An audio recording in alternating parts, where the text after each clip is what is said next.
Hello again. Couldn't have perfected the broom upgrades without your help. As always, I have a special prize for you. I truly enjoyed working with you. Thank you for believing in me.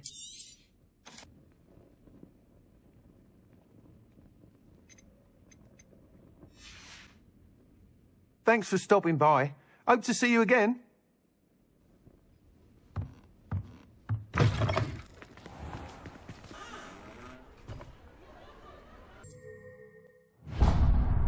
In Hogsmeade.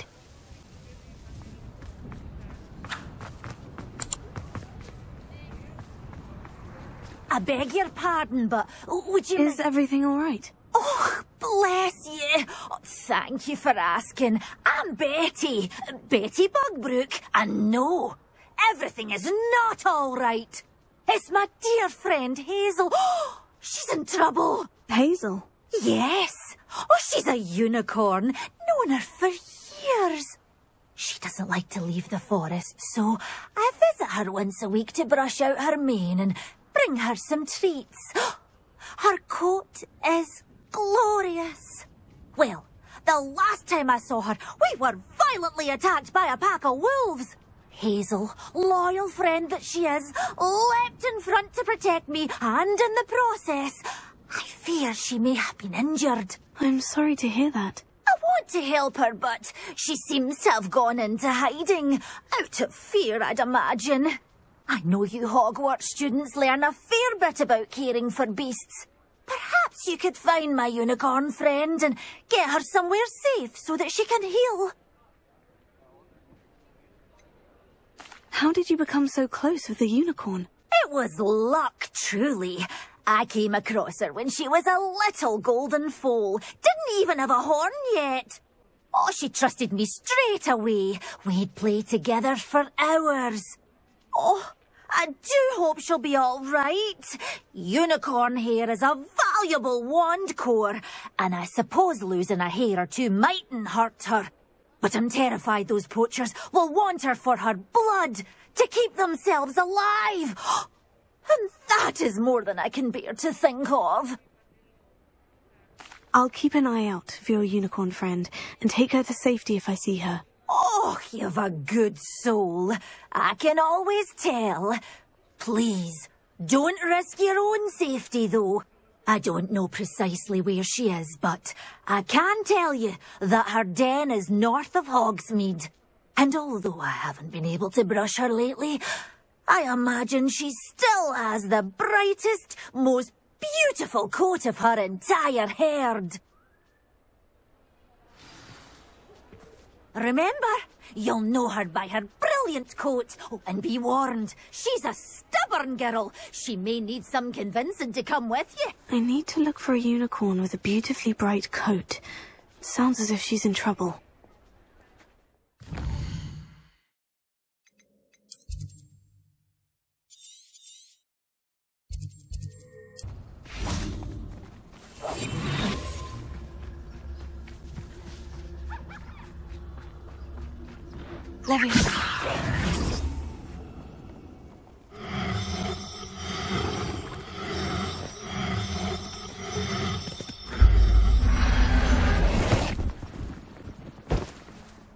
I'll look after you.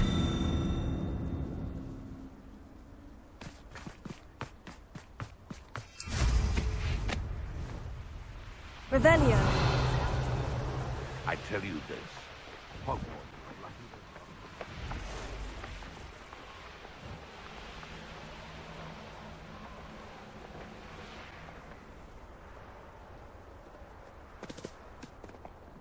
They come after me. I'll stick 'em like a knocktail.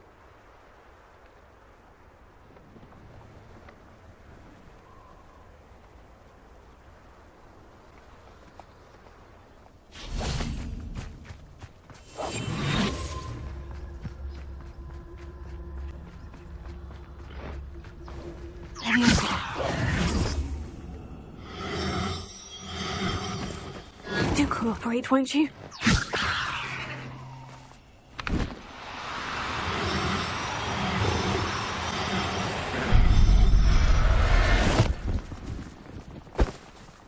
I can take Hazel back to a vivarium now. I should let Madame Bugbrooke know she's safe.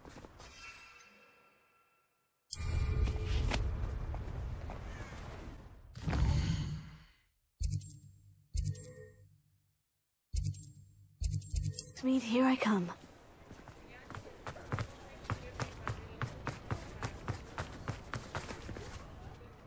Madame Bugbrooke, I found your unicorn friend, Hazel. Oh, what a relief! Is she all right? Are you all right? Do you have a safe place for her to stay?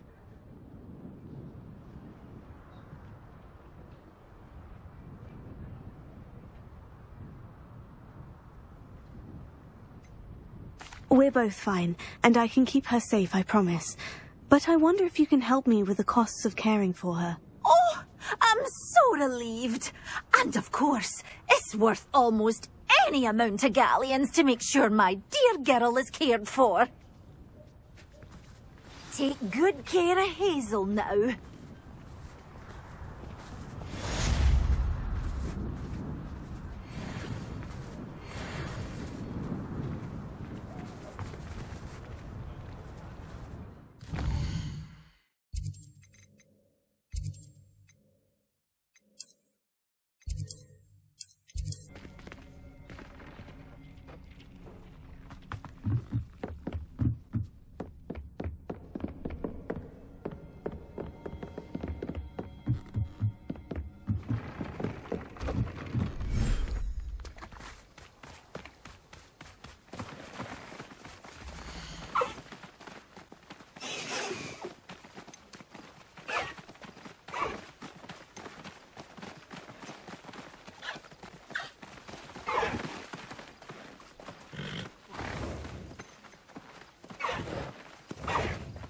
There.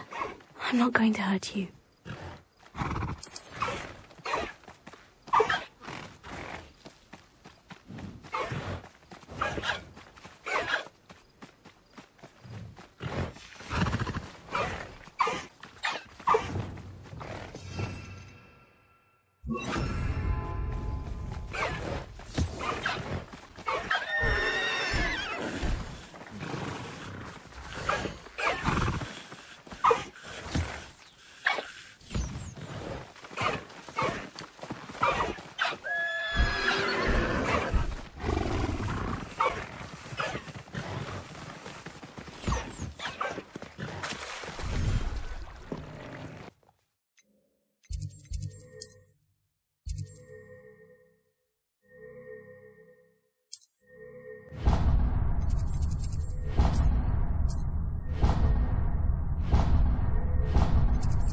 How inconvenient travel was before I invented flu powder.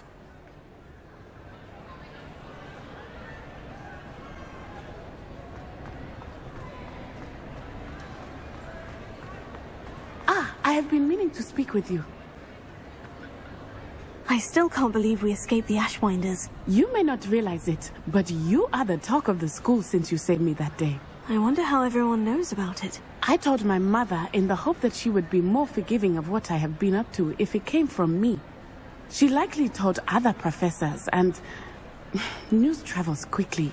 Unfortunately, she might, in fact, have been even less forgiving than I'd hoped.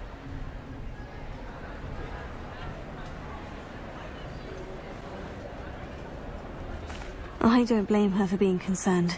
We have been involved in some dangerous activities. As the Ashwinders were locking me up and threatening my life, it did occur to me that my mother may have been right. Has Officer Singer done anything with the evidence we provided? She has not. Harlow is as strong as ever. Someone needs to stop him, whether it is us or Officer Singer. If someone had stopped the monsters like him in Matabeleland, my father would be alive today. What exactly happened to your father? It was a beautiful day. My mother had gone to tend to a neighbor who was ill, and so my father and I were galloping in the savannah. Galloping? Your father was also an animagus, I take it? He could become the most majestic giraffe, and he would carry me on his back, my arms around his neck.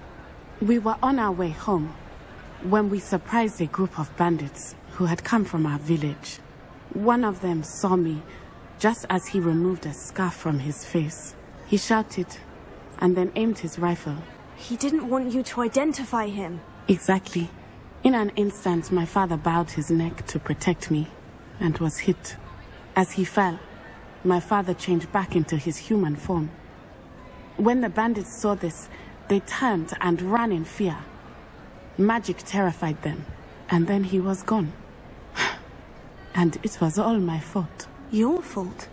How so? He died protecting me. If I had been capable of protecting myself, he would still be alive today. My mother and I tried to go on without him, but it became too much for us there. A few years later, we left to come to Scotland. Do you think taking down the Ashwinders will avenge your father's death? No. Vengeance is not what drives me. My father would not want that. He and my mother raised me to believe that it is a privilege to be able to fight for those who cannot. I know there is risk involved, but I feel it is worth it. I am glad you seem to think so too. What does your mother think about all of this? Well, as you saw, she worries a great deal. She is an excellent seer, but I think it bothers her to this day that she did not see my father's death coming. She misses him, as do I. So I believe on some level she understands my need to seek justice in a small way. But that does not mean that she likes it. Do you think your father would approve of the things we've been doing? Oh my, that is a good question. In theory, yes. Although he would worry as my mother does. But I think he, of all people, would understand my persistence. My father never shied away from a fight for good, no matter how ruthless the foe. And I think he would have enjoyed knowing that I had a compatriot like you.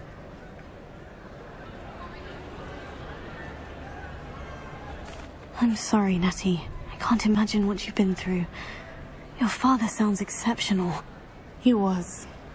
Truly extraordinary. And thank you for your kind words. We all have our burdens. My father had a saying about that. Yes, I remember. Rain does not fall on one roof alone. Exactly. Soon you and I will put an end to the Ashwinders, beginning with Harlow. And once he is gone, we will turn our attention to Rookwood.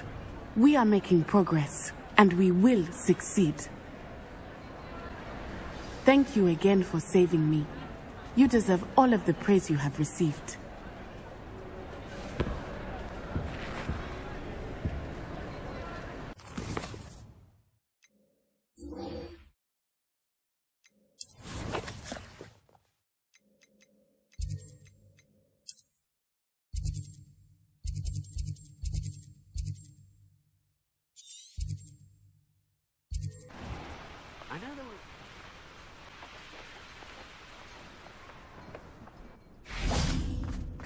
Sebastian, a lost relic from a catacomb which requires a dark sacrifice. I know how it sounds, but if this can help you, it's worth the risk. Does Ominous know about this? He helped find the scriptorium where we discovered Slytherin's spellbook. Very well. If Ominous will be there, I'll meet you. We don't have much time. Solomon wants to leave Feldcroft. What? Leave? Never mind. You need to stall him. Buy us time, Anne. Please. I shall do my best. I'll be in touch. Solomon can't take Anne from Feldcroft. Where would they go? When would I see her?